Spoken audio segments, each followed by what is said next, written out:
Мы, как депутаты, общающиеся и регулярно ведущие приемы в своих округах, имеем обратную связь с нашими избирателями. И хотел бы подчеркнуть, что, безусловно, есть большое количество нареканий на предоставление медицинской помощи, и есть проблемы с обеспечением и с наличием врачей, и с обеспечением оборудованием медучреждений. Это в общем-то, та проблема, которая не может нас не волновать, поэтому тематика о общественном государственном контроле в системе медицинского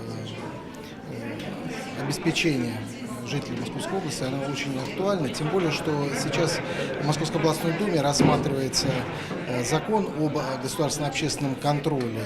Считаем, что участие и гражданского общества, и общественных организаций в общественном контроле в сфере здравоохранения, в сфере образования, она крайне важна, крайне нужна, поэтому вот сегодняшний круглый стол в очередной раз показал актуальность этой темы, и в этом направлении мы, безусловно, продолжим свою работу.